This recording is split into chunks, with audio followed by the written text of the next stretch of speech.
السلام علیکم ورحمۃ اللہ وبرکاتہ، نحمدہ ونصلی علی رسولہ الکریم، اما بعد فاعوذ باللہ من الشیطان الرجیم، بسم اللہ الرحمن الرحیم، رب اشرح لی صدری ویسر لی امری۔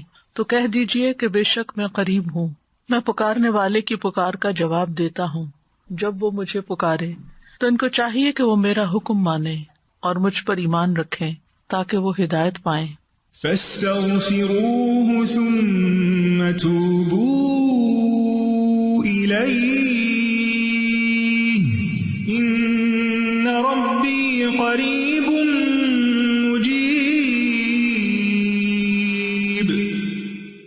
سو اس سے بخشش مانگو، پھر اس کی طرف پلٹ آؤ، یقیناً میرا رب قریب ہے، قبول کرنے والا ہے۔ الحمد للہ الحی القیوم الذی قامت بامرہ وعدلہ السماوات والارض وہو علی کل شیء قدیر، لا الہ الا اللہ وحدہ لا شریک لہ فی ربوبیتہ والوہیتہ واسمائہ وصفاتہ، لیس کمثلہ شیء وہو السمیع البصیر۔ سب تعریف اللہ کے لیے ہے جو زندہ اور قائم ہے، وہ ذات جس کے حکم اور عدل سے آسمان و زمین قائم ہے اور وہ ہر چیز پر پوری طرح قدرت رکھنے والا ہے۔ اللہ کے سوا کوئی معبود نہیں، وہ اکیلا ہے۔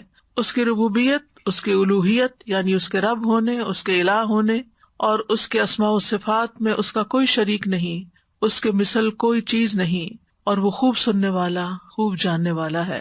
اللہم صلی علی محمد وعلی آل محمد کما صلیت علی ابراہیم وعلی آل ابراہیم انک حمید مجید، اللہم بارک علی محمد وعلی آل محمد کما بارکت علی ابراہیم وعلی آل ابراہیم انک حمید مجید۔ آج ہم بیماری سے شفا کی دعائیں پارٹ 2 کریں گے۔ اس سلسلے میں آج کی آیت میں ارشاد باری تعالیٰ ہے، ما أصاب من مصيبة في الأرض ولا في أنفسكم إلا في كتاب من قبل أن نبرأها إن ذلك على الله يسير لكي لا تأسوا على ما فاتكم ولا تفرحوا بما آتاكم والله لا يحب كل مختال فخور۔ جو مصیبت بھی تمہیں زمین میں اور تمہاری جانوں میں پہنچتی ہے وہ ایک کتاب میں لکھی ہوئی ہے، اس سے پہلے کہ ہم اسے پیدا کریں۔ بے شک یہ اللہ پر بہت آسان ہے، تاکہ تم افسوس نہ کرو اس پر جو تم سے کھو جائے، اور تم نہ اتراؤ اس پر جو اللہ نے تمہیں دیا ہے، اور اللہ کسی خود پسند بہت فخر جتانے والے کو پسند نہیں کرتا۔ اس آیت میں اللہ سبحانہ وتعالیٰ اپنی قدرت کی خبر دے رہا ہے کہ جس طرح اس نے اپنی مخلوقات کی پیدائش سے پہلے ہی اپنی مخلوق کی تقدیر مقرر کی تھی، وہ پہلے سے ہی جانتا ہے کہ اس دنیا میں کیا ہونے والا ہے، زمین پر یا انسانوں پر کیا مصیبت آنے والی ہے۔ ہم نہیں جانتے، لیکن وہ جانتا ہے، یہ اس کے علم میں ہے، اور اس کا یہ علم لوح محفوظ میں لکھا ہوا بھی ہے، یعنی صرف اللہ تعالیٰ کے پاس ہی وہ علم نہیں بلکہ پوری طرح ریکارڈڈ ہے۔ یہ کام اللہ تعالیٰ پر بہت آسان ہے کہ وہ یہ جان لے کہ جو وہ پیدا کرنے جا رہا ہے وہ کس کس طرح فنکشن کرے گا، کیا کام کرے گا، کس وقت، کس پر، کون سی چیز آئے گی، اور پھر یہ کہ کیا کیفیات ہوں گی، کیسے حالات ہوں گے، کیسے تبدیلیاں ہوں گی۔ یہ سب کچھ لکھنا اللہ تعالیٰ کے لیے بہت آسان ہے۔ اس سے ہم اندازہ لگا سکتے ہیں کہ ہم مخلوق میں اور اللہ رب العزت میں کیا فرق ہے، یعنی اللہ سبحانہ تعالیٰ کی قدرت اور طاقت کتنی زیادہ ہے کہ ہر چھوٹی سے چھوٹی چیز، ایک ذرے سے ذرے کے بارے میں علم، اور آسمانوں اور پہاڑوں اور ان تمام چیزوں کے بارے میں علم اللہ تعالیٰ کے پاس ہے اور لکھا ہوا بھی موجود ہے۔ یہ سب کچھ اس لیے بتایا جا رہا ہے، یعنی یہ تو ایک حقیقت ہے، ایک ریالٹی ہے، کیونکہ اللہ تعالیٰ نے خود بیان کر دی۔ یہ ہمیں کیوں بتایا جا رہا ہے؟ تاکہ ہم دنیا میں کسی بھی چیز کے کھو جانے پر غم نہ کریں، چاہے وہ ہماری صحت ہو، یا کوئی کسی کی جان ہو، یا کوئی مال ہو، یا کوئی فصلیں ہوں، یا انسان کی آمدنی کا کوئی ذریعہ ہو، کوئی بھی چیز انسان سے کھو جائے تو اسے تقدیر کا حصہ سمجھ کر اس پر صبر کرے، اور جو نعمتیں اللہ تعالیٰ ہمیں دے، یعنی صرف یہ نہیں ہوتا کہ ہم سے لیا ہی جا رہا ہوتا ہے، بلکہ ساتھ ہی ہمیں بہت کچھ دیا بھی جا رہا ہوتا ہے. تو جو نعمتیں اس نے تمہیں عطا کی ہیں ان پر غرور اور تکبر نہ کرو، بلکہ شکر ادا کرو، کیونکہ اللہ تعالیٰ کسی تکبر کرنے والے، غرور کرنے والے، فخر کرنے والے کو پسند نہیں کرتا. انسان کے یہی دو رویے ہوتے ہیں کہ جب اسے تکلیف آتی ہے تو جزا فضا کرتا ہے، اور جب کچھ مل جاتا ہے تو آپے سے باہر ہو جاتا ہے. اور یہ دونوں رویے اللہ تعالیٰ کو پسند نہیں، بلکہ انسان کو ان دونوں اوقات میں وہ کرنا چاہیے جو اللہ تعالیٰ کو پسند ہے، اور اسے یہ یاد رکھنا چاہیے کہ یہ تقدیر کا ایک حصہ ہے. اللہ تعالیٰ نے یہ میرے بارے میں فیصلہ کیا ہے کہ اس وقت زندگی کے اس موڑ پر مجھے اس طرح کی بیماری آئے یا تکلیف آئے یا کوئی چیز جائے یا پھر آئے. عموماً یہ ہوتا ہے کہ ہم تکلیفوں کو زیادہ یاد رکھتے ہیں، ان کا تذکرہ زیادہ کرتے ہیں، لیکن جو نعمتیں ہمیں ملی ہیں ان کو ہم یاد بھی نہیں کرتے، گنتے بھی نہیں، ان پہ شکر بھی کم ادا کرتے، ان کا ذکر بھی نہیں کرتے.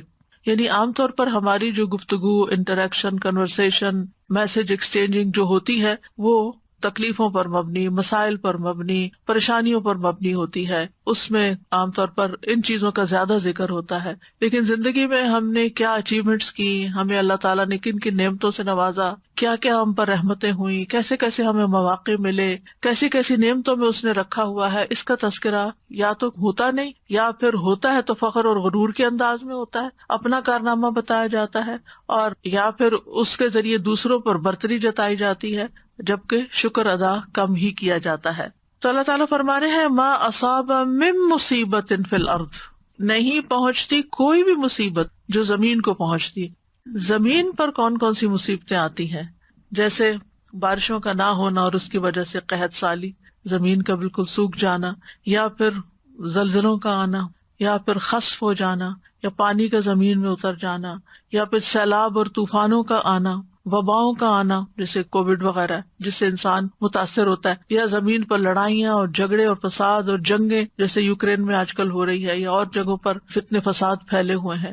تو یہ سب کچھ اللہ تعالیٰ کے علم ازلی میں تھا، یعنی شروع سے ہی اللہ تعالیٰ کو پتا تھا کہ میں اس زمین پر انسان کو پیدا کروں گا اور ان کی مختلف چیزوں سے آزمائش کروں گا، اور یہ چیزیں زمین پر ہوں گی. یہ اللہ تعالیٰ کا علم سابق ہے.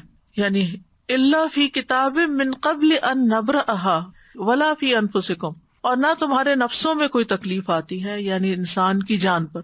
تو صحت کے سلسلے میں یہ آیت میں نے اس لیے اختیار کی ہے کہ ہم یہ جانیں کہ ہم جو بیمار ہوتے ہیں، ہمیں کسی قسم کی جو تکلیف آتی ہے، جو ہم پر کوئی مصیبت آتی ہے نفس پر، یعنی چاہے وہ نفسیاتی تکلیف ہو، جو روحانی ہو، کوئی جسمانی ہو، ذہنی ہو، کسی بھی قسم کی کوئی کرب اور بے چینی اور انگزائٹی اور ڈپریشن اور کوئی بھی چیز جو انسان کے اوپر وارد ہوتا ہے، یا کسی چیز کے کھو جانے سے انسان کو جو تکلیف اور پریشانی آتی ہے، یا اپنے کسی پیارے کے اوپر جو دکھ تکلیف آتا ہے اس کی وجہ سے جو تکلیف لاحق ہوتی ہے، یا پھر یہ کہ انسان کہیں سے گر جاتا ہے، یا کوئی چوٹ لگ جاتی ہے، یا پھسل جاتا ہے، یا کسی وبا کا شکار ہو جاتا ہے، یا انسان کے جسم میں کسی قسم کا کوئی اضطراب، حتیٰ کہ کوئی خارش ہوتی ہے، یا پھر کسی طرح کی کوئی چبھن سی ہو جاتی ہے، یا کوئی پین شروع ہو جاتی ہے، کوئی بھی چیز جو ہمارے جسم میں ہوتی ہے یہ اللہ کے علم میں ہوتی ہے اور اللہ کے اذن سے ہوتی ہے.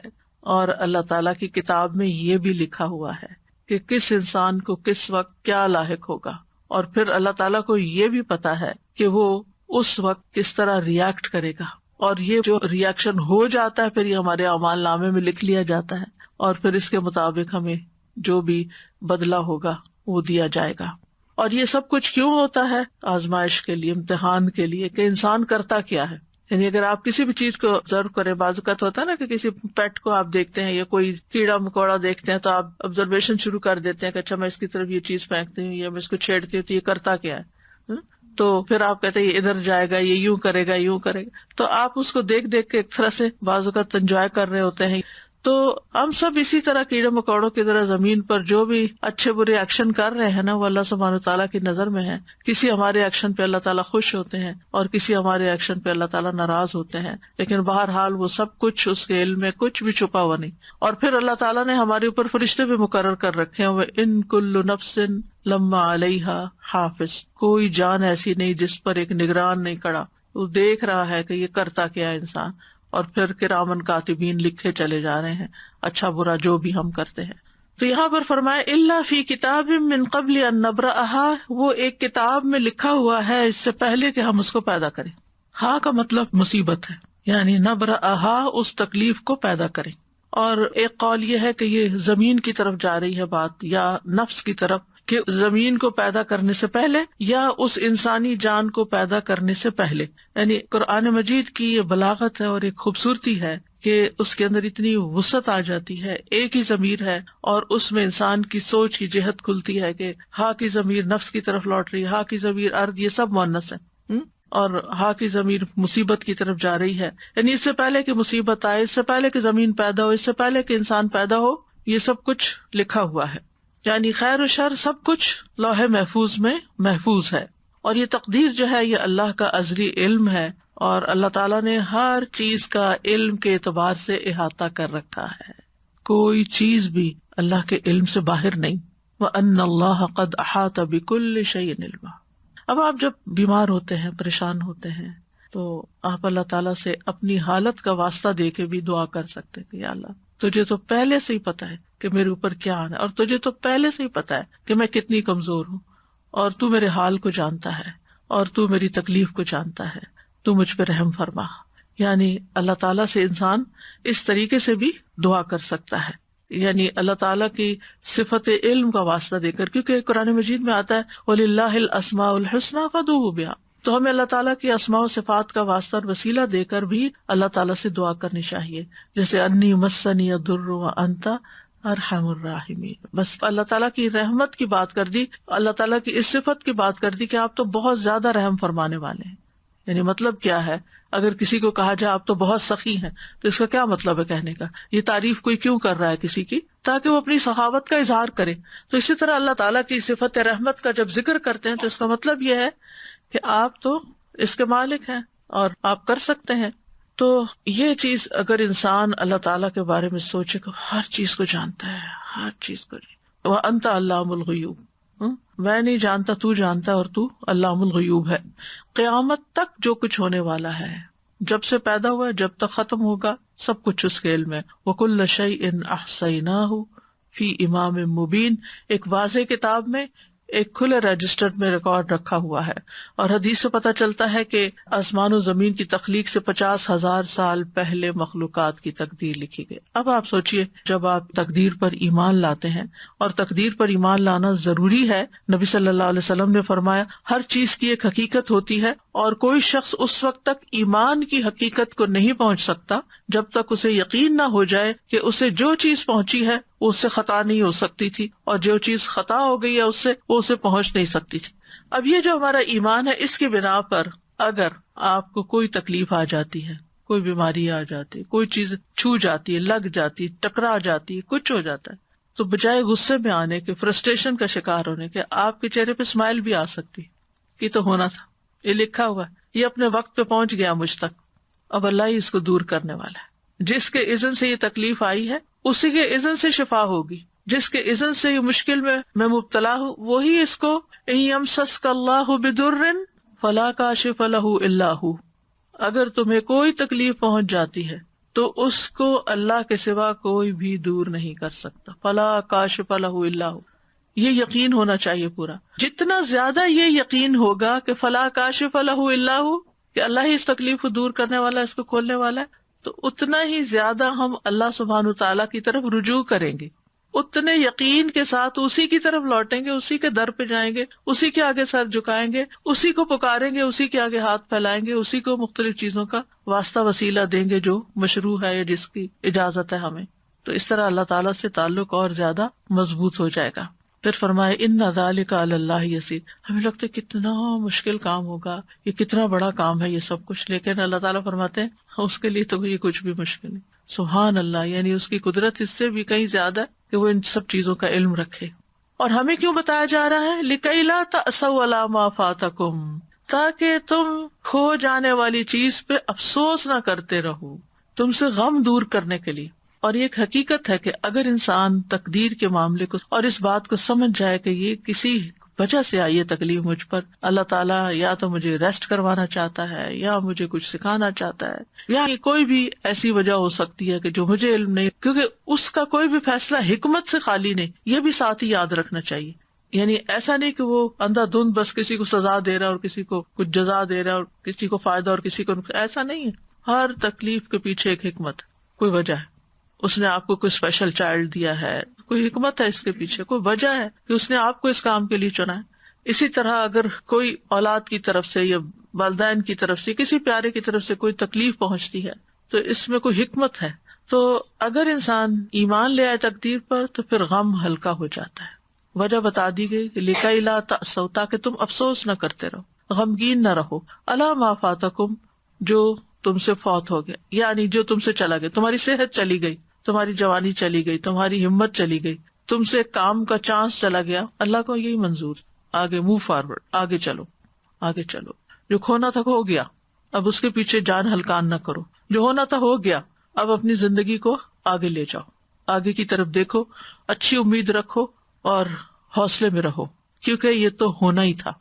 کیونکہ انسان ہمیشہ عافیت میں نہیں رہ سکتا, ہمیشہ خوشحالی میں نہیں رہ سکتا, ہمیشہ رزق کی فراوانی میں نہیں رہ سکتا. یہ کمی بیشی ہوگی, اور جب ہو تو انسان اگر صرف اتنی بات سوچ لے کہ لکھا ہوا تھا, یہ تو ہونا تھا, مکتوب لکھا ہوا تھا, اور اللہ نے کیوں لکھا, پھر انسان اللہ سے بحث نہیں کرتا, اللہ کے علم اور اللہ کی قدرت کو چیلنج نہیں کرتا, بلکہ اللہ کے بارے میں اچھا گمان رکھتا ہے. آپ دیکھیں کہ اللہ سبحانہ تعالیٰ پر اعتراض کرنا کس کا کام تھا, جانتے ہیں نا ہم, یہ شیطان کا کام تھا. تو پھر ہم کتنے مزے سے مختلف چیزوں پر اعتراض شروع کر دیتے ہیں, واضح طور پر شیطان کے نقش قدم پر چل رہے ہوتے ہیں, واضح کلیئر کہ اللہ نے میرے ساتھ ایسا کیوں کیا, وائی می, یہ کیوں ایسا کیا. یہ آپ یاد رکھیں کہ یہ کیا ہے, یہ دراصل شیطان کے قدموں پر چلنا ہے, اس کی پیروی کرنا ہے, اس کے پیچھے جانا ہے.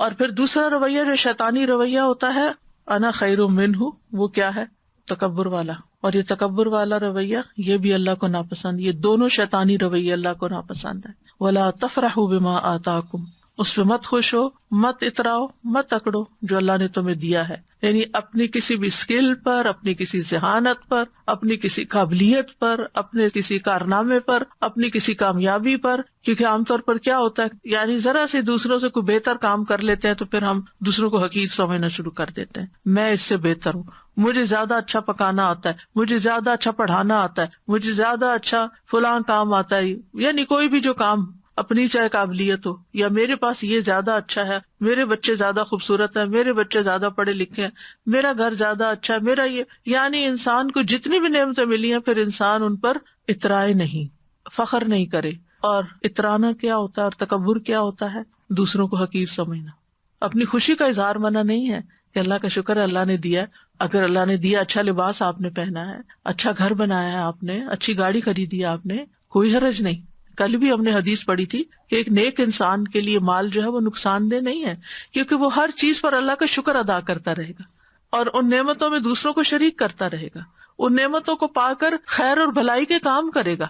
انسان یاد رکھے کہ اس دنیا میں انسان کو نعمتیں بھی ملیں گی اور تکلیف بھی آئے گی, لیکن ہر حال میں مطلوب اور مقصود کیا ہے کہ انسان اللہ کا بندہ بن کر رہے. اکرمہ ابن عباس سے روایت کرتے ہیں کہ وہ اللہ کے فرمان اسی آیت کے بارے میں کہتے ہیں کہ ہر شخص غمگین ہوتا ہے اور خوش ہوتا ہے, لیکن مومن اپنی مصیبت پر صبر کرتا ہے اور خوشحالی پہ شکر کرتا ہے. اس آیت میں ایک بات یاد رکھیں کہ اس کا یہ مطلب نہیں کہ اگر ہر چیز لکھی ہوئی ہے تو انسان کوشش نہ کرے. نہیں, کوشش بھی کرنا اللہ کے اذن سے ہے اور اللہ کا حکم ہے اور ہمیں اس پر ابھارا گیا ہے. وَأَن لَيْسَ لِلْإِنسَانِ إِلَّا مَا سَعَىٰ, کہ تمہیں کوشش کرنا, کیونکہ ہمیں تو نہیں پتا نا آگے کیا لکھا ہوا ہے, ہمیں نہیں پتا. تو ہمیں جو نعمتیں ملی ہیں اور جو وسائل ملے ہیں اور جو جسمانی قوت ملی ہے اس کے ساتھ اس دنیا میں رہتے ہوئے احرص علی ما ینفع, جو چیزیں فائدہ دیتی ہیں ان کی حرص کرے.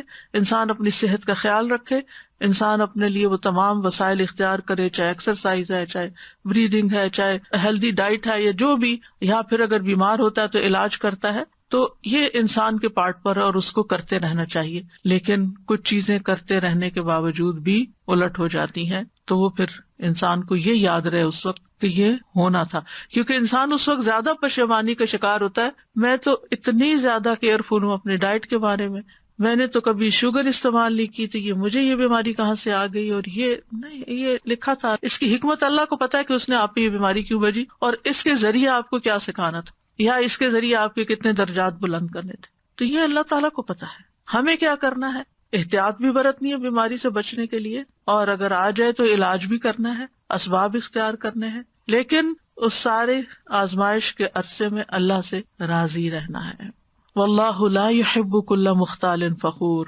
اللہ تعالیٰ کسی ایسے بندے کو پسند نہیں کرتا جو اپنے عمل میں غرور کرے اور اپنے قول میں فخریہ زبان استعمال کرے، فخر کرے. یعنی عمل میں ایسا لباس پہنے جو گھسیٹ گھسیٹ کے چلے، یا ایسی چال چلے، اور پھر یہ کہ باتوں میں ایسی ایسی باتیں کرے کہ جو دوسروں کو ہرٹ کرنے والی ہوں، شیخی بگاڑنے والی ہوں.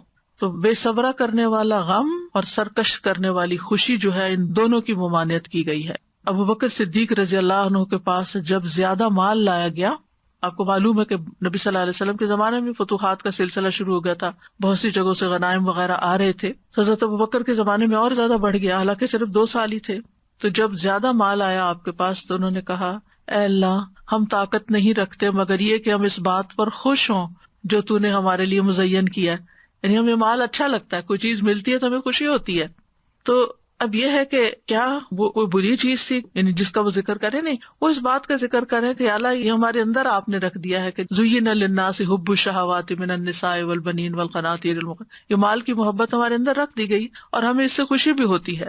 تو مطلب یہ ہے کہ اس سے مراد وہ خوشی ہے، اس طرح خوش ہونا منع ہے کہ جو انسان کو تکبر اور سرکشی کی طرف لے جائے. ورنہ مال کے ملنے پر، نعمت کے ملنے پر، اپنی پسند کی چیز ملنے پر انسان کو کبھی بھی غمگین نہیں ہونا چاہیے بلکہ خوش ہونا چاہیے. اور یہ خوشی کرنا کوئی بری بات نہیں ہے، یعنی خوشی کے موقع پر خوش ہونا اس میں کوئی برائی نہیں ہے. کیونکہ کچھ لوگ ایسے ہوتے ہیں ہر وقت بس ایک ایسی حالت میں رہتے ہیں کہ نہ کسی خوشی کے موقع پہ خوش ہوتے ہیں، نہ کسی غم کے موقع پہ غمگین ہوتے ہیں کہ ہم نیک پارسا نہیں. اگر خوشی کی کوئی چیز ہے، کوئی نعمت ملی، خوشی کا اظہار کرے. فاما بنعمت ربک فحدث، بس لمٹ کے اندر، اس سے اوپر نہیں جانا کہ تکبر یا شیخی بگاڑنا شروع ہو جائے یا آپ دوسروں کو نیچا کرنا شروع کر دیں. یہ نہیں ہونا چاہیے. اور اسی طرح یہ کیسے ہو سکتا ہے کہ غم کا موقع ہو، کوئی پیارا جدا ہو جائے، کوئی تکلیف ہو اور ہم غمگین نہ ہو؟ یعنی کیا ہم پتھر دل ہیں؟ ہمارے سینے میں دل نہیں ہے؟ ہم محسوسات اور جذبات سے عاری ہو جائے؟ یہ نہیں کہا گیا. ہم غمگین بھی ہوں، ہمیں اجازت ہے غم کرنے کی، ہم غمگین ہوں، ہمیں اجازت ہے آنسو بہانے کی، لیکن حد سے باہر نہیں نکلنا، منہ سے کچھ نہیں نکالنا، اونچی آواز سے نہیں رونا، کوئی شکوہ شکایت نہیں کرنی اللہ تعالیٰ سے. اسی طرح بیماری ہے، بیماری میں تکلیف ہے، کوئی پین ہے، کوئی ایسی چیز آ گئی ہے کہ جو ڈاکٹرز کہتے ہیں علاج ہی کوئی نہیں ہے، بس اب آگے کی تیاری کرو. تو ایسے میں بھی مایوسی نہیں، غم ہے، مایوس نہیں ہونا. تو آپ دیکھیں کہ اللہ کے انبیاء جو ہیں وہ تکلیف کے موقع پر تکلیف محسوس کرتے ہیں لیکن اللہ ہی کو پکارتے ہیں. حضرت یعقوب علیہ السلام کو آپ دیکھیں کہ کتنے سال ایک تکلیف میں حضرت یوسف علیہ السلام کی جدائی میں مبتلا رہے، لیکن مایوس نہیں ہوئے ایک دن کے لیے بھی. جب بنیامین بھی وہاں رہ گئے تو کیا کہتے ہیں؟ امید ہے کہ میرا رب سب کو ہی لے آئے گا. سبحان اللہ. ایسے موقع پر سالوں سال گزر گئے یوسف علیہ السلام کو کھوئے ہوئے، اور دوسرا پیارا بیٹا بھی کھو گیا، یعنی چلا گیا ان کے نگاہوں کے سامنے سے. لیکن ایاتینی بہ جمیعا، اللہ سب کو ہی لے آئے گا. یہ اتنی بڑی بات کون کہہ سکتا ہے؟ وہی جس کو اللہ کی ذات پر پورا بھروسہ ہو، وہ صرف حالات کو نہ دیکھ رہا ہو کہ نہیں میرا یہ اندازہ ہے، جو کچھ یہ ہو رہا ہے اس کا نتیجہ تو یہی نکلے گا. کئی لوگ بہت ججمنٹل ہوتے ہیں، چھوٹی چھوٹی باتوں سے کچھ نکال کے نتیجہ جمع تفریق کر کے تو دوسرے کو کوئی بری خبر سنا دیتے ہیں، یا پھر یہ اتنے سال گزر گئے اس چیز کو، اب تو پھر اب سوچنا ہی چھوڑ دو، اب کیا اس بارے میں سوچ. نہیں، اللہ تعالیٰ کبھی بھی کچھ کر سکتا ہے. اس سے پتہ چلتا ہے کہ پیغمبر کوشش کیا کرتے تھے، بیماری کتنی بھی زیادہ ہو، حد سے بڑھ جائے، ڈاکٹر جواب دے جائیں. اور کل نورین جو ایک لیونگ میریکل ہے، آپ کو اس کی اپنی زبانی سننے کا موقع ملا کہ کس طرح سانسیں اکھڑنے لگتی تھی اور کس طرح ڈاکٹرز بالکل ہوپلیس ہو گئے تھے، لیکن کس طرح اللہ سبحانہ تعالیٰ نے اس کو بالکل ایک نئی زندگی دی، اور کس طرح اللہ سبحانہ تعالیٰ نے بولنے کی قوت لوٹائی، سننے کی لوٹائی، دیکھنے کی لوٹائی، جو کہ اس بیماری میں ساری کھو گئی تھی. تو اللہ تعالیٰ کچھ بھی لوٹا سکتا ہے. اس لیے بیماری کتنی بھی شدید ہو کبھی بھی مایوس نہ ہو، مایوسی نہیں، امید رکھے میں ٹھیک ہو جاؤں گی، انشاءاللہ ٹھیک ہو جاؤں گی. اور اگر اللہ کی تقدیر نافذ ہونی ہے تو ایک دن تو نافذ ہونی ہے، ایک دن تو دنیا سے جانا ہی ہے، اور سبھی نے جانا ہے. کل ہمارے گروپ میں کسی نے پوسٹ کیا، انہوں نے کہا اللہ سبحانہ و تعالیٰ نے میرے پہ بہت رحم کر دیا ہے، میں بہت نعمت والی ہوں، اور اللہ تعالیٰ نے اتنے سالوں میں اچانک ایک رات میں میری مشکل حل کر دی. تو میں نے ان کو پرائیویٹ میسج کیا، میں نے کہا آپ اپنا واقعہ سناتے، بڑا ایمان بوسٹ ہوتا ہے لوگ. تو کہنے لگی کہ 2005 ان سب چیزوں میں UAE میں ہم رہتے ہیں، اور میرے ہسبینڈ کو اتنی لاس ہوئی، اور ہم پھر کوشش کرتے تھے کہ ہم کھڑے ہو جائیں اور وہ پچھلے مسئلے حل کرتے ہیں، لیکن وہ پائل اپ ہوتے گئے مسئلے، اور ہم ہر وقت ٹینشن میں رہتے تھے. اور کل کیسے ہوا کہ وہ پکڑ کے لے گئے پولیس آ کے، اور بچے اور میں اکیلے تھے گھر میں، اور ہمارا کوئی بھی نہیں تھا. تو ہم نے تکبیریں پڑھنی شروع کر دی، روتے جائیں، اور ہم کہے اللہ اکبر کبیرہ والحمدللہ کثیرہ وسبحان اللہ بکرۃ واسیلہ، اور ہم کہے اللہ تو سب کچھ کر سکتا ہے، ہم کچھ نہیں کر سکتے. ہم یہ کہتی ہیں رات کے وقت UAE میں کوئی کام نہیں ہوتا، کوئی جیل سے آزاد نہیں ہو سکتا. کہتی کوئی آدمی آیا ہے، انہوں نے میرے ہسبینڈ سے جیل میں بات کی ہے، کہا ہے آپ حق پر ہو، آپ باہر نکلو. پولیس والوں سے کہا ہے کہ اس کو باہر نکالو، ان کا کلیئرنس سب کچھ کر کے وہ اسی وقت گھر آ گئے. اور یہ کہتی ہیں کہ ہم سوچ رہے تھے کہ پتہ نہیں اب میں اپنے ہسبینڈ کو دیکھ بھی سکوں گی کہ نہیں، اور ہم اس سوچ میں تھے، اور اللہ سبحانہ وتعالیٰ نے وہ تکبیریں جو ہم نے کہی اور تسبیح کی کہ اللہ بڑا ہے نا، اس یقین کے ساتھ کہ ٹھیک ہے قانون ہے، سسٹم ہے، نظام ہے، جیل ہے، پولیس ہے، سب کچھ ہے، لیکن اللہ سب چیزوں سے بڑا ہے نا. اس یقین کے ساتھ کہ اللہ ہی سب سے بڑا ہے. تو اللہ سبحانہ تعالیٰ کو اگر انسان بڑا سمجھ کر اس کے آگے جھکتا ہے تو اللہ تعالیٰ ضرور سنتا ہے. تو بہرحال یہ بات یاد رکھنی کی ہے کہ جو کچھ دنیا میں ہوتا ہے ہر چیز تقدیر کے ساتھ ہے، اور کوئی چیز تقدیر سے سبقت نہیں کر سکتی. نبی صلی اللہ علیہ وسلم نے فرمایا اگر تقدیر سے کوئی چیز سبقت کر سکتی تو وہ نظر ہے، نظر لگنا. ہماری عمر، رزق، عمل سب کچھ تقدیر سے ہے. آزمائش کا آنا بھی تقدیر سے ہے. حسن بصری کہتے ہیں بے شک اللہ تعالیٰ نے مخلوقات کو پیدا کیا تو ان کے ساتھ ہی ان کی تقدیر کو بھی بنایا.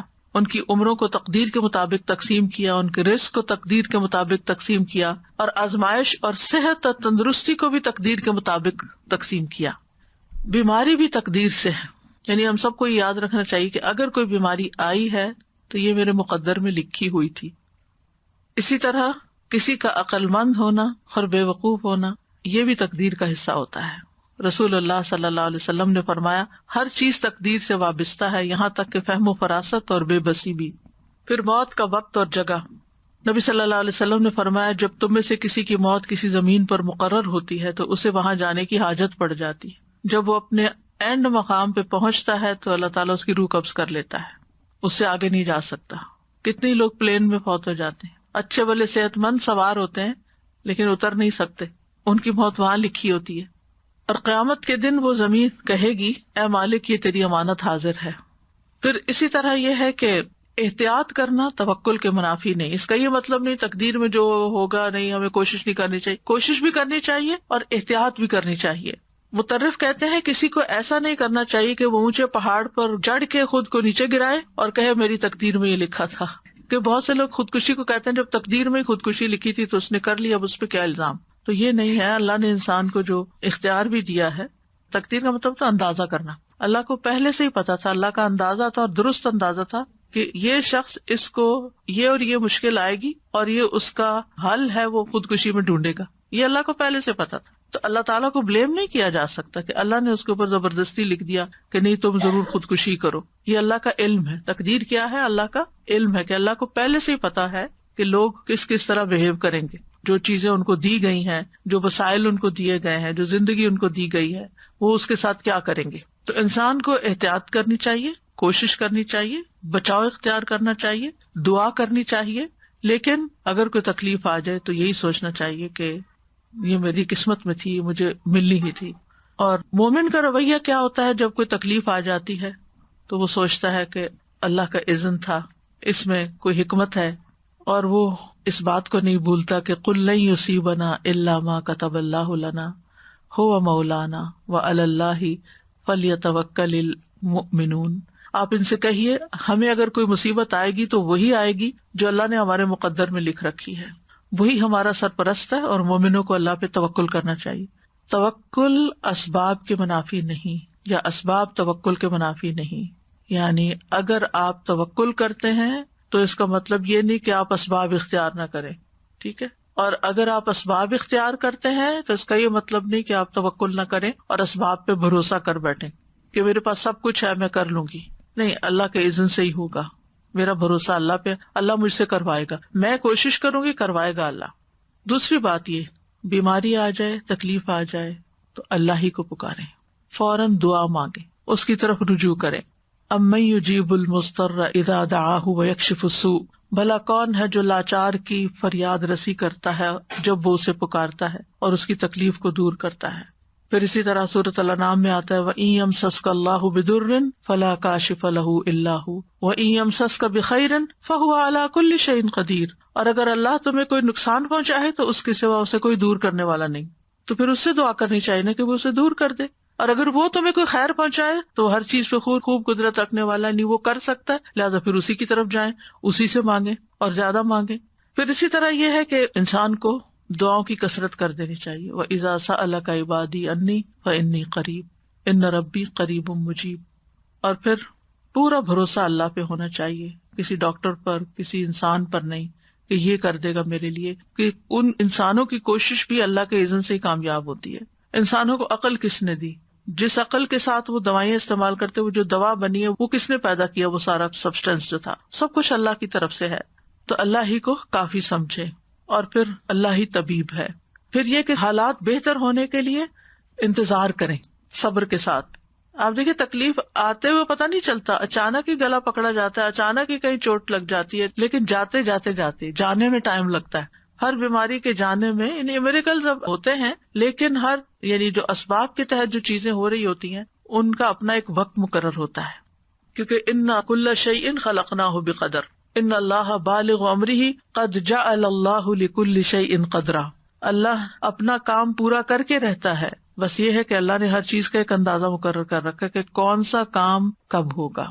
پھر یہ کہ مومن تکلیف آنے پر، بیماری آنے پر مایوس نہیں ہوتا، مایوسی نہیں، کیونکہ اس کا رب رحیم ہے، ارحم الراحمین ہے. کتب علی نفسہ الرحمہ، اللہ نے اپنے آپ پر رحمت کرنا لازم کر لیا ہے.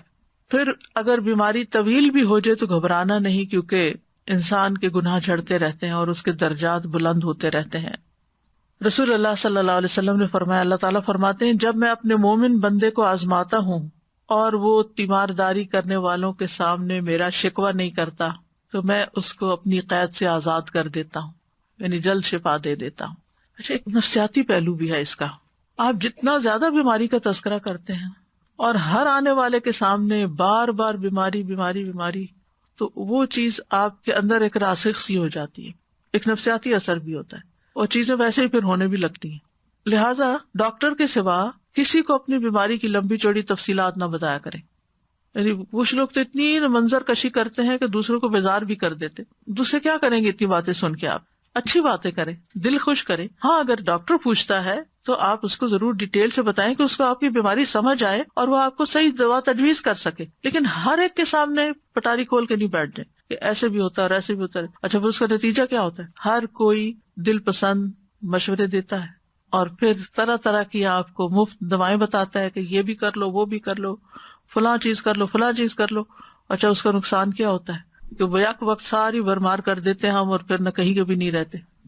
تو اس لیے صرف سمجھدار شخص کے سامنے، کسی عقل مند انسان کے سامنے، کسی تجربہ کار شخص کے سامنے، کسی ڈاکٹر کے سامنے بات کرنی چاہیے جس سے آپ کو توقع ہو کہ یہ میری کچھ رہنمائی کر سکتا ہے. شفا اللہ کے ہاتھ میں، شفا اس نے نہیں دینی مجھے، لیکن یہ رہنمائی کرے گا. تو رہنمائی کرنے والے شخص کے ساتھ اگر آپ بات کرتے تو اس میں کوئی حرج نہیں ہے. لیکن ہر ایک کے سامنے بیماری کا شکوہ نہیں کرنا چاہیے، بس الحمدللہ کر لینا چاہیے. نبی صلی اللہ علیہ وسلم نے فرمایا کہ اگر وہ یہ شکوہ نہیں کرتا تو اللہ تعالیٰ فرماتے ہیں کہ میں اس کو اپنی قید سے آزاد کر دیتا ہوں، یعنی جلدی صحت ہو جاتی. پھر اس کے پہلے گوشت کے عوض بہترین گوشت عطا کرتا ہوں اور اس کے پہلے خون کے بدلے بہترین خون دیتا ہوں، اور وہ اثر نو عمل کرتا ہے، یعنی پھر بالکل ایک نئے انسان کی طرح دوبارہ سے اپنا کام شروع کر دیتا ہے. پھر اسی طرح یہ ہے کہ منہ سے برے الفاظ کبھی نہ نکالے. نبی صلی اللہ علیہ وسلم جب کسی کی عیادت کے لیے تشریف لے جاتے تو کیا فرماتے؟ لا بأس، کوئی بات نہیں، طہور انشاءاللہ، یہ بیماری پاکیزگی کا ذریعہ بنے گی، یعنی جسم سے بھی آپ کی بیماری نکل جائے گی آپ دیکھیں نا بعض بیماریاں آپ کے اندر ہی اندر کہیں چھپی ہوتی ہیں، پھر ایک وقت آتا ہے کہ وہ سرفیس پہ آ جاتی ہیں، آپ کی اسکن پہ آ جاتی ہیں. تو وہ اصل میں صرف اسکن نہیں ہوتی بیمار، وہ اندر کوئی چیز بیمار ہوتی ہے جس کی سمٹمز باہر نظر آ رہی ہوتی ہیں. تو اللہ تعالیٰ آپ کو ایک موقع دیتا ہے کہ آپ اس کا علاج کر لیں. تو یہ اس بیماری کا سرفیس پہ آ جانا، مثلا سر درد شروع ہو گیا آپ کو، تو یہ سر درد صرف سر درد نہیں ہوتا، دیر از سم تھنگ رانگ either with your stomach or something else. تو پھر ماہر ڈاکٹر ہوتا ہے، وہ سمجھ کے دوا دیتا ہے کہ سر درد کی وجہ کیا، انویسٹیگیٹ کرتا ہے. تو لا باس طہور انشاءاللہ، یہ جو سرفیس پہ بیماری آئی ہے اسے پریشان نہ ہو، کیونکہ جب تک وہ اندر چھپی رہتی ہے ہمیں پتہ ہی نہیں ہوتا، ہم خوش باش پھرتے ہیں، بس ذرا سی چیز نظر آ جائے صحیح تو پھر ہمیں ہول پڑنے لگتے ہیں. تو اس پر پریشان نہ ہو، بلکہ وہ سمجھے کہ اب رستہ کھل گیا ہے علاج کا، صفائی کا رستہ، تزکیے کا رستہ کھل گیا. اور پھر یہ کہ انسان فوراً یہ سوچے کہ یہ بیماری گناہوں کو دھو ڈالنے کا ذریعہ بھی ہے، یعنی جسمانی پاکیزگی بھی اور اس کے ساتھ ساتھ گناہوں سے پاکیزگی بھی. اسی طرح ایک موقع پر آپ صلی اللہ علیہ وسلم نے فرمایا بخار کو برا بھلا نہ کہو، بخار بنی آدم کے گناہوں کو اس طرح دور کرتا ہے جس طرح بھٹی لوہے کی میل کچیل کو دور کرتی ہے. پھر اسی طرح بیماری میں موت کی تمنا نہ کی جائے، موت نہ مانگی جائے. نبی صلی اللہ علیہ وسلم نے فرمایا تم میں کوئی شخص موت کی تمنا نہ کرے، کیونکہ اگر وہ نیک ہوگا تو امید ہے کہ اس کے اعمال میں اور اضافہ ہو جائے، اور اگر وہ برا ہے تو ممکن ہے وہ توبہ ہی کر لے، کیونکہ موت تو اعمال کا سلسلہ منقطع کر دیتی ہے نا، پھر انسان کچھ کرنے کے قابل نہیں رہتا. حدیث میں آتا ہے کہ مومن کی عمر تو اس کی بھلائی میں ہی اضافہ کرتی، یعنی جتنے دن آپ کو دنیا میں مل جاتے ہیں اتنا ہی آپ کو نیک اعمال کا وقت مل جاتا ہے. اور پھر سب سے بڑی بات یہ کہ پازیٹیو تھنکنگ، اللہ کے بارے میں اچھا گمان، اپنے ساتھ جو کچھ ہو رہا ہے اس سے اچھی بات سوچنا. اور ویسے بھی حدیث میں آتا ہے نا کہ اللہ تعالیٰ فرماتے ہیں میں اپنے بندے کے ساتھ اس کے گمان کے مطابق ہوں، یعنی جیسا آپ سوچنا شروع کرتے ہیں ویسے چیزیں ہونے لگتی ہیں. اور اچھے گمان کے بدلے میں معاملہ بھی اچھا اور برے گمان کے بدلے میں معاملہ بھی برا. اگر تم برا سوچتے ہو تو پھر برا ہی نتیجہ نکلے گا، اور اگر تم اچھا سوچتے ہو، آپٹیمسٹک ہو، تو پھر تمہارے ساتھ اچھا ہی ہوگا. پھر پلٹ کے بات انسان کے اپنے اوپر ہی آ جاتی ہے کہ انسان اپنے لیے کیا سوچتا ہے، کیا چاہتا ہے. پھر یہ کہ اللہ کے وعدوں کو یاد رکھے، جو وعدے اس نے اپنی کتاب میں کیے ہیں. شعراوی جو ایک ایجپشن مفسر ہیں، ان کے لیکچرز موجود ہیں، بس یہ کہ کلوکیل عربک میں دیتے ہیں تو سمجھنے بڑے مشکل ہوتے ہیں، لیکن ان کے تفسیر کا ایک انوکھا ہی انداز ہے، بہت گہرائی میں بات کرتے ہیں اور بہت عمدہ خزانے ڈھونڈ ڈھونڈ کے لاتے ہیں. وہ کہتے ہیں کہ میں ان 4 لوگوں پہ حیران ہوں جو 4 چیزوں سے غافل ہیں. میں اس بندے پہ حیران ہوتا ہوں جو کسی غم میں مبتلا ہے، وہ کس طرح اللہ کے اس فرمان سے غافل ہو جاتا ہے، لا الہ الا انت سبحانک انی کنت من الظالمین، جبکہ اللہ تعالیٰ اس کے بعد فرماتا ہے فاستجبنا لہ ونجیناہ من الغم وکذالک ننجی المؤمنین، کہ ہم اسی طرح مومنوں کو نجات دیتے ہیں غم سے، ہم نے اس کا غم دور کر دیا، یعنی یونس علیہ السلام کا. جب اللہ نے یہ وعدہ کیا ہے کہ غم کا علاج ہے اس آیت کے اندر، تسبیح کے اندر، تو وہ تسبیح کیوں نہیں کرتا؟ وہ کہتے ہیں میں اس بندے پہ حیران ہوتا ہوں جسے کسی تکلیف سے آزمایا گیا، یعنی کوئی بیماری آئی اس پر، کہ وہ کس طرح اللہ کے اس فرمان سے غافل ہو جاتا ہے، انی مسنی الضر وانت ارحم الراحمین، مجھے تکلیف پہنچی ہے اور تو سب رحم کرنے والوں سے زیادہ رحم کرنے والا ہے. جبکہ اللہ تعالیٰ اس کے بعد فرماتا ہے فاستجبنا لہ، ہم نے اس کی دعا قبول کر لی، فکشفنا ما بہ من ضر، اور جو کچھ تکلیف اسے تھی وہ ہم نے اس سے دور کر دی. تو اللہ سبحانہ وتعالیٰ اگر ایوب علیہ السلام کی سنتا ہے تو ہماری بھی سنے گا. ان کی دعا قبول کر لی اور اللہ نے ان کو بیماری سے صحت عطا کی، تو یہ اللہ کا وعدہ ہے. پھر کہتے ہیں میں اس بندے پہ حیران ہوتا ہوں جو خوف سے آزمایا گیا، وہ کس طرح اللہ کے اس فرمان سے غافل ہو جاتا ہے، حسبنا اللہ ونعم الوکیل. کیونکہ اس کے بعد اللہ تعالیٰ فرماتے ہیں فانقلبوا بنعمت من اللہ وفضل لم یمسسہم سوء، وہ تو اللہ کی نعمت اور فضل کے ساتھ لوٹے، انہیں کوئی تکلیف نہ پہنچی. تو یہ غم دور کرنے والی اور فکر و پریشانی دور کرنے والی آیت ہے، حسبنا اللہ ونعم الوکیل. پھر کہتے ہیں میں اس بندے پہ حیران ہوتا ہوں جو لوگوں کے مکر و فریب سے آزمایا گیا، یعنی لوگوں نے اس کے ساتھ چال چلی ہو، وہ کس طرح اللہ کے اس فرمان سے غافل ہو جاتا ہے. وَأُفَوِّضُ أَمْرِي إِلَى اللَّهِ إِنَّ اللَّهَ بَصِيرٌ بِالْعِبَادِ، میں اپنا معاملہ اللہ کے سپرد کرتا ہوں، بے شک اللہ بندوں کے حال کو خوب دیکھنے والا. رجل مؤمن جو تھا اس نے یہ آیت پڑھی تھی جب فرعون کے دربار میں اس نے حق بول دیا تھا اور اسے پتا تھا کہ اب میرے ساتھ کیا ہونے والا ہے، اور اس کے بعد اس نے اپنا معاملہ اللہ کے سپرد، تو اللہ نے اس کو بچا لیا اور آل فرعون کو ڈبو دیا. اور اسی طرح سورۃ غافر میں بھی آتا ہے. اور اس کے بعد اللہ تعالیٰ فرماتے ہیں وَفَوَقَاهُ اللَّهُ سَيِّئَاتِ مَا مَكَرُوا، جس دشمن کے غرق ہونے کی خوشی میں ابھی آپ نے 10 محرم کا روزہ رکھا تھا، روزہ تو رکھ لیتے پھر یاد نہیں ہوتا کہ کس چیز کے شکرانے کا. تو مومن جو ہے وہ تکلیف میں اللہ سے راضی رہتا ہے اور اس کا اظہار کرتے رہنا چاہیے، اللہ میں راضی ہوں، اللہ میں راضی ہوں، اللہ میں راضی ہوں، اللہ مجھے تکلیف ہے لیکن میں راضی ہوں، میں آپ کے فیصلے پہ ناراض نہیں ہوں. کیونکہ جو اللہ کی تقسیم پہ راضی ہو جائے، حدیث میں آتا ہے اللہ اسے برکت اور وسعت دیتا ہے، اور جو راضی نہ ہو اس کو برکت نہیں ملتی. کیونکہ اللہ تعالیٰ نے اپنے بندے کو جو کچھ دے رکھا ہوتا ہے وہ اس میں اس کا امتحان لیتا رہتا ہے. کیا امتحان کا بندہ کیا کرتا ہے.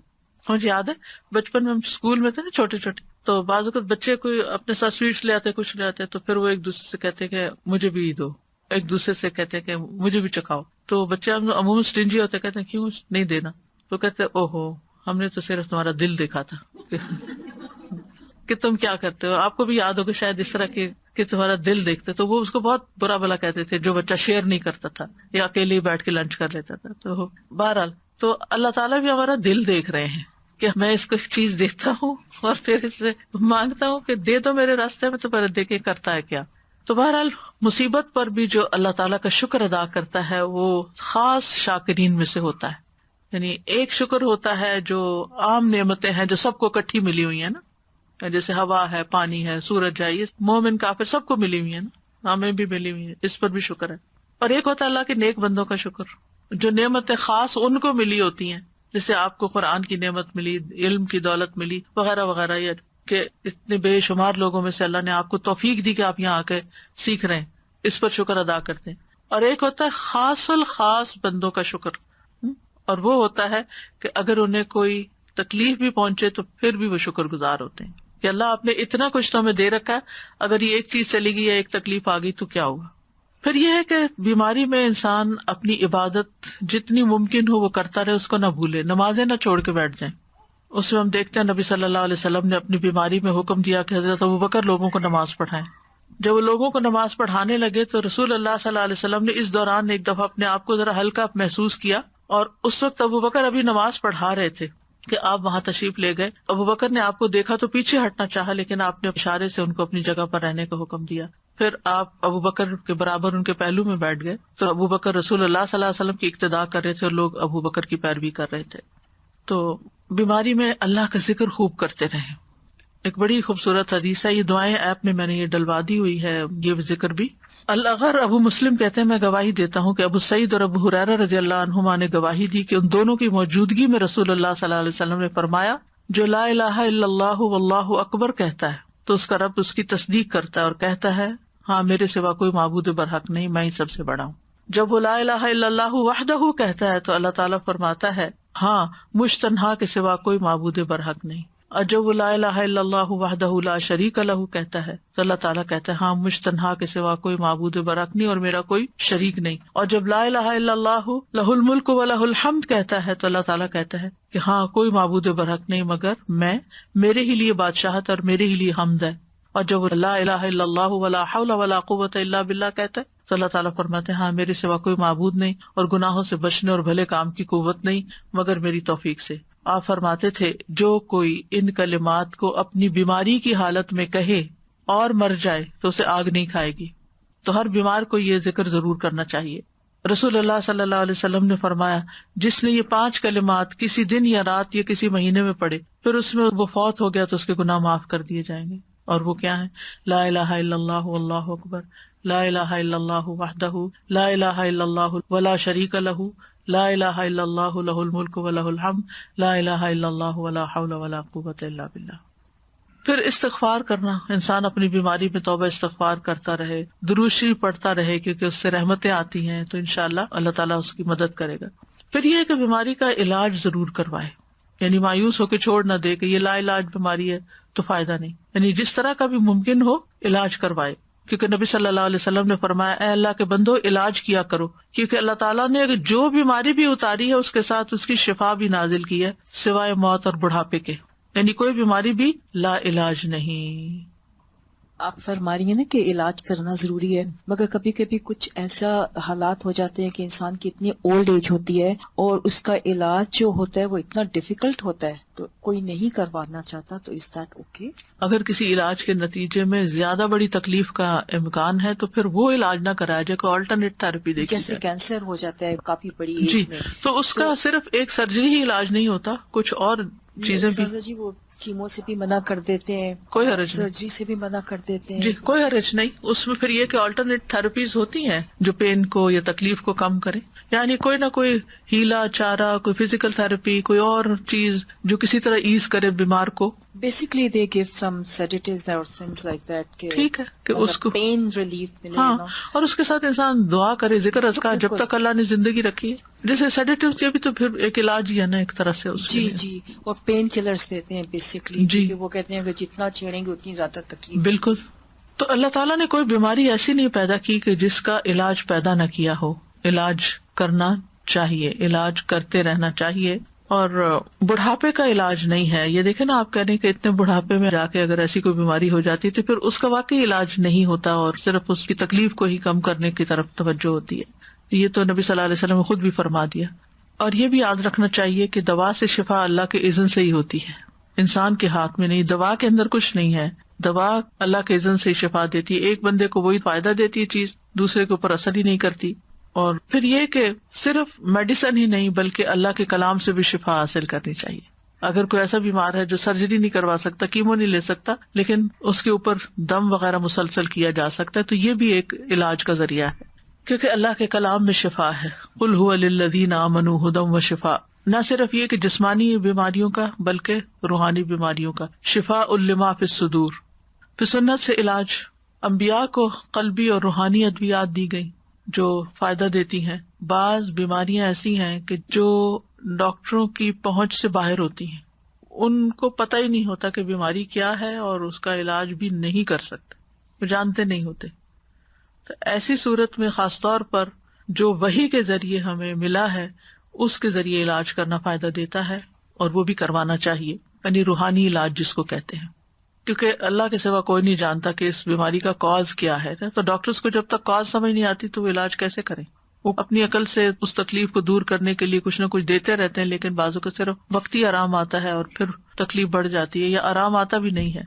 ابھی آج ہی کسی نے مجھے ذکر کیا کہ انہوں نے شوگر کی دوا دی اور وہ دوا ایسی تھی کہ اس سے کڈنی جو ہے وہ متاثر ہو گئی, تو اس کو بھی کوئی خاص آرام نہیں آیا اور ساتھ ایک اور آرگن جو ہے وہ بھی ڈیمیج ہو گیا.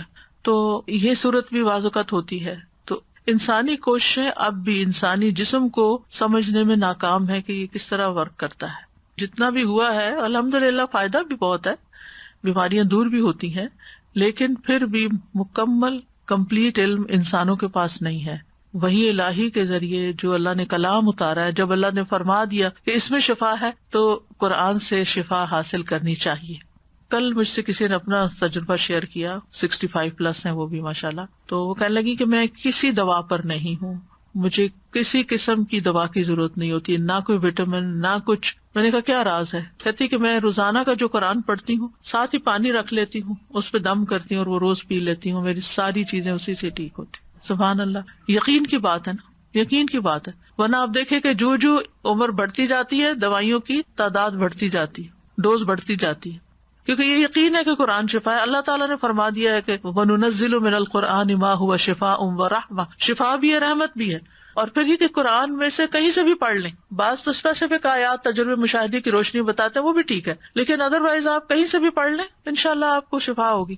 اور اگر آپ روز یہی پریکٹس شروع کرتے ہیں کہ جب قرآن پڑھنے لگے اپنا پانی پاس رکھ لیں, اونچی آواز سے تلاوت کریں, اور پھر وہ پانی کے اندر وہ جو آپ کی قرآن کی آیات کا اثرات ہیں وہ جائیں گے اور وہی پی لیں, اور وہ آپ کے کان بھی سن رہے ہیں, آپ کا جسم بھی سن رہا ہے, اور پانی بھی آپ کے اندر وہی گیا ہے, تو انشاءاللہ شفا ہوگی.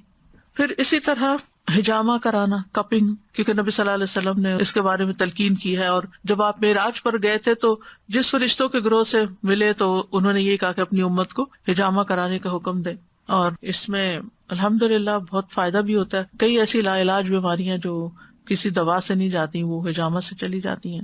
پھر کلونجی ہے, کلونجی کا بھی ہے کہ بعض اوقات لوگ کہتے ہیں ہمیں یہ سمجھ نہیں آتی کتنی کہاں ہے کتنی نہیں.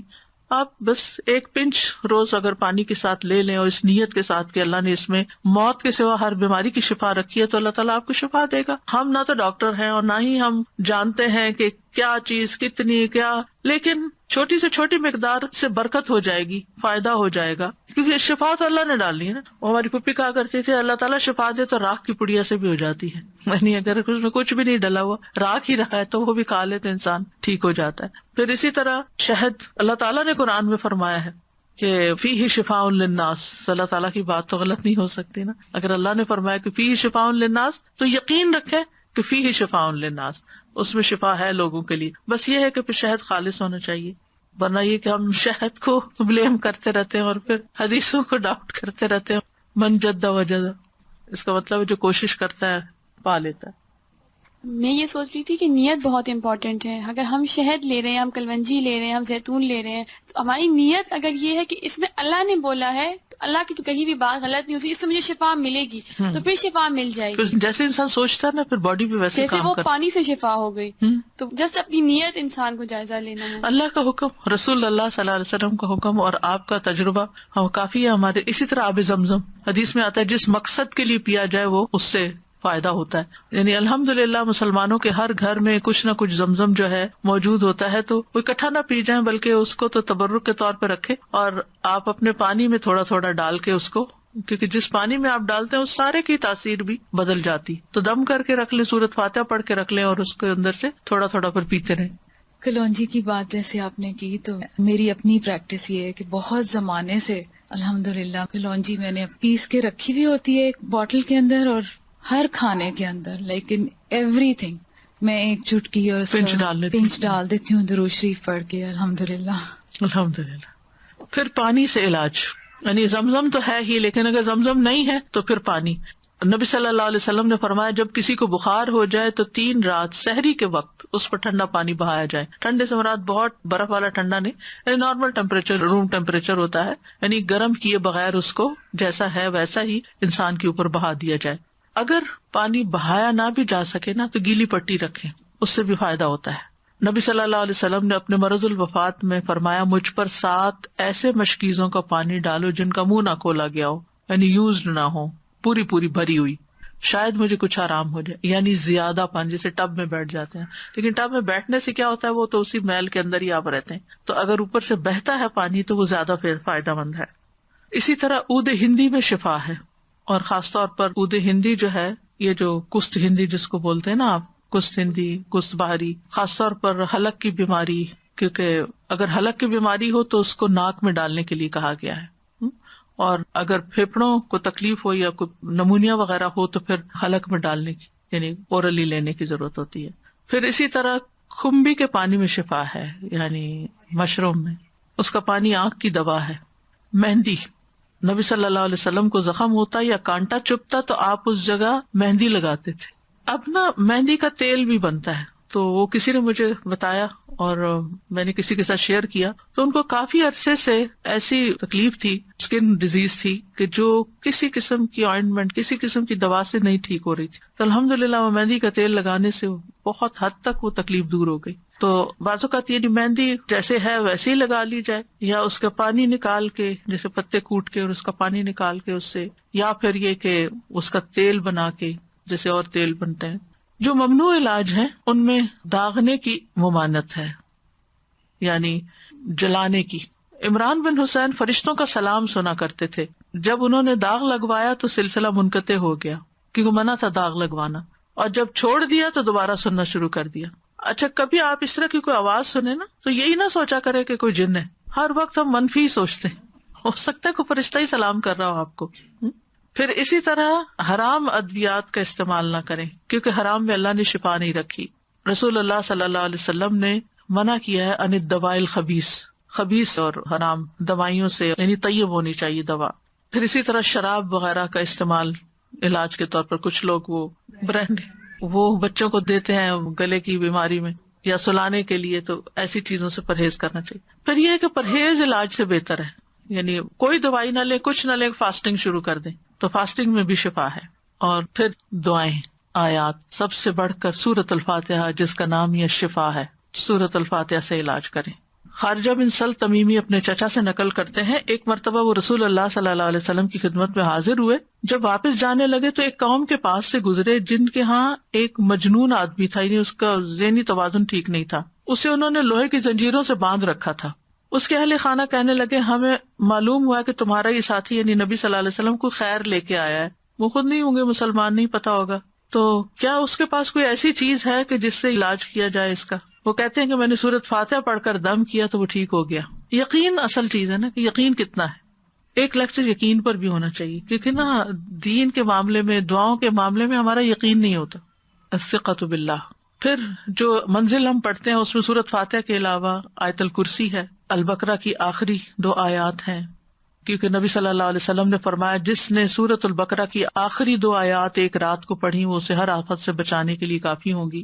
اور آیت الکرسی کا تو فائدہ آپ کو معلوم ہی ہے. پھر معوذات ہیں, قل هو اللہ احد, قل اعوذ برب الفلق, قل اعوذ برب الناس. نبی صلی اللہ علیہ وسلم نے فرمایا صبح اور شام 3 بار معوذات کہہ لو تو یہ ہر چیز سے تمہیں کفایت کریں گی. پھر یہ دعا جو کل میں نے آپ کو بتائی تھی, انی مسنی الضر وانت ارحم الراحمین.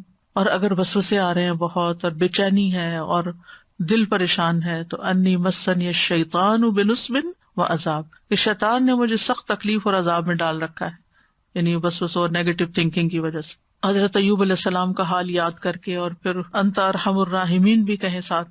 اور پھر ایوب علیہ السلام کا انداز جو ہے نا دعا کا وہ بڑا خوبصورت ہے, وانت ارحم الراحمین, اور اپنے حال کا ذکر کیا کہ اللہ میں تکلیف میں ہوں, آپ جانتے ہیں. تو ہم اس طرح بھی دعائیں کر سکتے ہیں, یا اللہ آپ نے ایوب علیہ السلام کو صحت دی تھی, یا اللہ آپ نے زکریا علیہ السلام کو بیٹا دیا تھا, یا اللہ آپ نے یوسف علیہ السلام کو لوٹا دیا تھا, یا اللہ آپ نے موسیٰ علیہ السلام کی حفاظت کی تھی, یا اللہ آپ پھر یہ تکلیف دور کر دیں.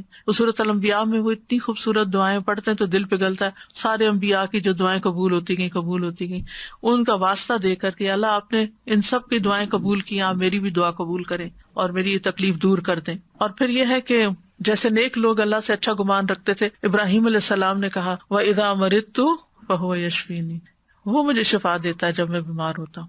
یہ یقین ہو اور پھر اس طرح شفا مانگے اللہ سے کہ اللہ تعالیٰ آپ کے ہاتھ میں شفا, بیدک الشفا. پھر وہ جو مسنون دعائیں گرین کارڈ کی ہیں, امسح البأس رب الناس بیدک الشفا, لا یکشف الکرب الا انت, اے لوگوں کے رب تکلیف دور کر دے, تیرے ہی ہاتھ میں شفا ہے, تیرے سوا اس کو کوئی دور کرنے والا نہیں. نبی صلی اللہ علیہ وسلم بیمار پر ان الفاظ کے ساتھ دم کیا کرتے تھے. اور پھر ایک اور روایت میں آتا ہے, انس رضی اللہ عنہ کہتے ہیں کہ میں تم پر وہ دعا پڑھ کر کیوں نہ دم کروں جسے رسول اللہ صلی اللہ علیہ وسلم پڑھتے تھے. تو حضرت ثابت کی طبیعت خراب تھی تو انہوں نے کہا ضرور کیجیے. تو حضرت انس نے ان الفاظ کے ساتھ دم کیا, اللہم رب الناس مذہب البأس اشفی انت الشافی لا شافی الا انت شفاء لا یغادر سقما. پھر اسی طرح یہ ہے کہ اگر کوئی جل جائے تو اس کا علاج نبی صلی اللہ علیہ وسلم نے کس طرح کیا. ایک خاتون کہتی ہیں کہ میں حبشہ سے واپس آ رہی تھی, مدینہ سے کچھ فاصلے پر تھی, تو کھانا پکانا شروع کیا, لکڑیاں ختم ہوئی تو لکڑیوں کی تلاش میں نکلی تو بچے نے ہانڈی اپنے اوپر گرا لی اور وہ بازو پہ گر گئی اور وہ جل گیا. تو وہ پھر لے کے نبی صلی اللہ علیہ وسلم کی خدمت میں حاضر ہوئی. کہا اللہ کے رسول صلی اللہ علیہ وسلم, میرے ماں باپ آپ پہ قربان, یہ محمد بن حاتم ہے اور ان کے ساتھ یہ ہوا ہے. تو آپ نے اپنا لعاب دہن ڈالا اور سر پہ ہاتھ پھیرا اور برکت کی دعا کی, اور اس جلی ہوئی جگہ پر لعاب دہن ڈالتے جاتے تھے اور ساتھ یہ دعا پڑھتے تھے, اذہب البأس رب الناس واشف انت الشافی لا شفاء الا شفاؤک اشف شفاء لا یغادر سقما. اور پچھلے دنوں ایک پوسٹ آپ نے بھی شاید دیکھی ہو جس میں وہ کوئی حکیم یا طبیب ایسی ریکمینڈ کرتا ہے کہ اگر کوئی شخص صبح کے وقت اپنا پہلا لعاب اپنی آنکھوں کے اندر لگاتا ہے تو اس کی آنکھوں کی بینائی تیز ہو جاتی ہے اور بیماریاں دور ہوتے ہیں. بہرحال لعاب کے اندر بھی اللہ نے شفا رکھی ہے. اور پھر اسی طرح خود کو تکلیف ہو, اور یہ تو میں نے بہت دفعہ آزمایا ہے کہ درد کی جگہ پر ہاتھ رکھ کے انسان 3 دفعہ بسم اللہ پڑھے اور 7 دفعہ اعوذ بعزت اللہ وقدرتہ من شر ما اجد واحاذر.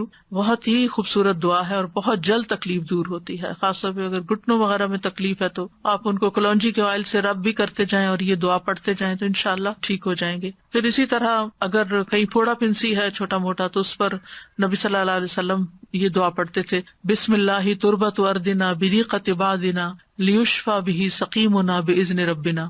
اللہ کے نام کے ساتھ ہماری زمین کی مٹی, یعنی جس زمین پہ انسان رہتا ہے وہیں کی مٹی لے سکتا ہے اگر مدینہ کی مٹی نہ ہو, ہمارے رب کے حکم سے ہم میں سے بعض کے لعاب کے ساتھ ہمارے بیمار کو شفا دی جائے. یعنی وہاں پر کوئی بڑی بڑی فارمیسیز نہیں تھی, کوئی اور علاج کے لیے ہاسپٹل نہیں تھے, تو یہی چیزیں جو تھیں نبی صلی اللہ علیہ وسلم نے عملاً کر کے دکھائیں اور لوگوں کو فائدہ بھی پہنچا. تو نبی صلی اللہ علیہ وسلم کسی کے جسم پر کوئی پھوڑا، کوئی زخم، کوئی تکلیف ہوتی تو لعاب کے ساتھ مٹی لگا کے اس جگہ پر لگا دیتے تھے. اور راکھ کا لگانا جو ہے، آپ صلی اللہ علیہ وسلم کو جب جنگ احد میں آپ کو تکلیف پہنچی تھی تو حضرت فاطمہ نے چٹائی جلا کے اس کی راکھ جو تھی وہ وہاں لگا کے تو پٹی کی تھی، تو اس میں بھی اللہ تعالیٰ نے شفا رکھی ہے. اور پھر اسی طرح تکلیف اور پریشانی کے وقت کی جو عام دعائیں ہیں وہ بھی پڑھنی چاہیے. یا حیو یا قیوم برحمتک استغیث، اللہ اللہ ربی لا اشرک بہ شیئا. پھر اسی طرح لا الہ الا انت سبحانک انی کنت من الظالمین.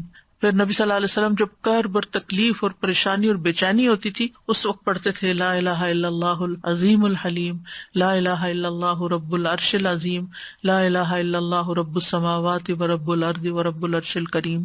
یعنی عرش سب سے بڑی چیز ہے نا مخلوقات میں سے، تو اس کے رب کا واسطہ دے کر پھر دعا کرتے تھے. پھر اسی طرح عافیت کی دعائیں بھی مانگنی چاہیے کہ اللہ تعالیٰ بیماریوں سے محفوظ رکھ، خاص طور پر جب کوئی وبا وغیرہ پھیلی ہو یا آپ کسی بیمار کو دیکھیں یا ہاسپٹل میں جائیں یا کسی کی تیمارداری کرنے جائیں. ویسے بھی صبح شام 3 دفعہ اللہم عافنی فی بدنی، اللہم عافنی فی سمعی، اللہم عافنی فی بصری، لا الہ الا انت. پھر اللہم انی اعوذ بک من زوال نعمتک وتحول عافیتک وفجاءۃ نقمتک وجمیع سخطک. اے اللہ بے شک میں تیری پناہ لیتا ہوں اس بات سے کہ تیری دی ہوئی کوئی نعمت مجھ سے چھن جائے اور تیری دی ہوئی عافیت پلٹ جائے اور کوئی ناگہانی عذاب آ جائے، اور میں تیری تمام ناراضگیوں سے تیری پناہ لیتا ہوں. اور پھر اللہم انی اعوذ بک من جہد البلاء ودرک الشقاء وسوء القضاء وشماتۃ الاعداء. اے اللہ بے شک میں تیری پناہ مانگتا ہوں سخت مصیبت، بدبختی لاحق ہونے، بری تقدیر اور دشمنوں کے خوش ہونے سے. پھر اسی طرح اللہم انی اعوذ بک من السمم والبکم والجنون والجذام والبرص وسیء الاسقام. اے اللہ بے شک میں بہرے پن، گنگے پن، پاگل پن، کوڑ، برس اور تمام بری بیماریوں سے تیری پناہ مانگتا ہوں. اور پھر اللہم انی اعوذ بک من الہم والحزن والعجز والکسل والجبن والبخل وغلبۃ الدین وقہر الرجال. اخلاقی بیماریوں سے، روحانی بیماریوں سے نجات. اے اللہ میں تیری پناہ مانگتا ہوں دکھ، غم، عاجزی، سستی، بخل، بزدلی، قرضداری کے بوجھ اور لوگوں کے اپنے اوپر غلبے سے. پھر اعوذ بکلمات اللہ التامات من شر ما خلق، ہر طرح کے شر سے اللہ تو مجھے بچا لے. جہاں بھی انسان جائے، کسی شہر میں جائے، کسی جگہ پر جائے، پلین میں ہو، کہیں پر آپ انٹر ہو، بینک میں، اسکول میں، تو 3 دفعہ اگر آپ یہ پڑھ لیں کوئی چیز آپ کو نقصان نہیں دیتی. کیونکہ انسان کو ڈر ہوتا ہے نا کہیں وائرسز ہوں گے، اور خاص طور پر آج کل کے سیناریو میں. پھر اعوذ بکلمات اللہ التامات من کل شیطان وہامۃ ومن کل عین لامۃ. یعنی لوگوں کی گیدرنگ میں جائیں، آپ کو ڈر ہوتا ہے کہ نظر نہ لگ جائے، کوئی اور اسی طرح کی چیز. یہ دعا بھی بہت فائدے کی ہے، ویسے بھی پڑھنی چاہیے. اور پھر شیطانی وسوسے سے اگر بہت نیگیٹو تھنکنگ ہو رہی ہو اور بہت برے برے خیالات آ رہے ہوں، کسی کے بارے میں کوئی بات بہت بری ستا رہی ہو، تو اعوذ بکلمات اللہ التامات من غضبہ وعقابہ وشر عبادہ ومن ہمزات الشیاطین وان یحضرون. خاص طور پہ برا خواب آنے کے بعد اگر دل پہ بار بار پریشانی کا خیال آ رہا ہے، بار بار آ رہا ہے، تو اس کو بھی جھٹکنے کے لیے یہ دعا پڑھی جا سکتی. تو اللہ تعالیٰ محفوظ رکھیں گے. بس آخر میں چند موٹی موٹی باتیں کہ اگر آپ کسی بیمار کے پاس جائیں تو کن چیزوں کا خیال رکھیں، کیونکہ مریضوں کی عادت کا حکم دیا گیا ہے، کیونکہ اس سے انسان کو اپنی نعمتیں یاد آتی ہیں اور انسان کو آخرت کی یاد آتی ہے. اور مسلمان کی عادت جو ہے وہ دوسرے مسلمان پر حق ہے، خاص طور پر اگر کوئی قریبی لوگوں میں سے ہو. نبی صلی اللہ علیہ وسلم نے فرمایا جب کوئی شخص اپنے کسی مسلمان بھائی کی عادت کرتا ہے تو وہ جنت کے باغات میں چلتا ہے یہاں تک کہ بیٹھ جائے. اس کے بیٹھنے پر اللہ کی رحمت اسے ڈھانپ لیتی ہے. اگر واقعی عادت کی نیت سے کسی کے پاس جاتے ہیں اور عبادت کی نیت سے، اور اگر صبح کے وقت جائے تو شام تک 70,000 فرشتے اس کے لیے دعائیں بخشش کرتے ہیں، اور شام کو جائے تو صبح تک، یعنی اتنا بڑا اجر و ثواب ہے. اور عیادت نہ کرنے والوں کی مذمت کی گئی ہے. اللہ تعالیٰ قیامت کے دن فرمائیں گے کہ میرا فلاں بندہ بیمار تھا، تو نے اس کی عیادت نہیں کی، یعنی تم نے اس کا حال ہی نہیں پوچھا. اگر تو اس کی عیادت کرتا تو مجھے اس کے پاس پاتا. عیادت کرتے وقت اسے اجر کی خوشخبری دی جاتی ہے، اور مریض کو دعا دے کر خوش کریں، ہو سکے اس کو دم کر دیں اور دعا کا کارڈ دے دیں، کوئی بھی ایسی چیز اس کو بتائیں کہ یہ بیماری اس کے درجات کی بلندی کا ذریعہ. اچھی باتیں کریں، حوصلہ افزائی کریں، غم گساری کریں. اور عیادت کے وقت کی دعاؤں میں لا بأس طہور انشاءاللہ، کوئی بات نہیں، ٹھیک ہو جاؤ گے، سب صاف ہو جائے گا. اگر اور دعائیں آپ کو لمبی چوڑی نہیں بھی آتی تو سورۃ فاتحہ تو سب کو آتی، سورۃ فاتحہ پڑھ کے دم کر دیں، معوذات پڑھ کے دم کر دیں. اور پھر اسأل اللہ العظیم رب العرش العظیم ان یشفیک 7 دفعہ پڑھ کے آپ اس پہ دم کر دیں. نبی صلی اللہ علیہ وسلم نے فرمایا جو مسلمان کسی بیمار کی عادت کے لیے اس کے پاس آئے جس کی موت کا وقت نہ آیا ہو اور 7 مرتبہ یہ پڑھے تو اللہ تعالیٰ اس کو شفا عطا کر دیتا ہے. تو یہ بیمار کے لیے پڑھنی چاہیے. پھر اللہم اشف فلان، اگر دور بیٹھے ہیں تو دور سے دعائیں کر دیں. اور دیگر بھی اذہب البأس اور مذہب البأس اور یہ ساری دعائیں جو پہلے میں آپ کو بتا چکی ہوں دیگر بیماریوں کے علاج میں، یہ دعائیں گرین کارڈ پہ لکھی ہوئی ہیں. ان سب کا بھی یعنی اگر آپ کے پاس زبانی یاد نہیں تو دیکھ کے بھی آپ ان کو پڑھ سکتے ہیں. اور ساتھ اپنے لیے بھی ایک دعا مانگیں کہ اللہ مجھے اس سے عافیت میں رکھنا، یعنی الحمدللہ الذی عافانی مما ابتلاک بہ وفضلنی علی کثیر ممن خلق تفضیلا. تو حدیث میں آتا ہے کہ جو یہ پڑھے گا اس مصیبت سے محفوظ رہے گا جس میں دوسرا مبتلا ہے. تو اللہ تعالیٰ ہمیں بیماریوں میں اور ساری تکلیفوں میں درست رویہ اختیار کرنے کی توفیق دے اور سنت کے مطابق علاج بھی اور بہیو کرنے کی توفیق دے جس سے اللہ تعالیٰ راضی ہو جائے. یہ ایک باری امتحان ہے، اس امتحان کو پاس کرنا ضروری ہے اور پاس کرنے پر بہت بڑے درجات ہیں، اور اگر انسان اس پر ناکام ہو جاتا ہے تو دنیا میں بھی تکلیف اور آخرت کی بھی تکلیف.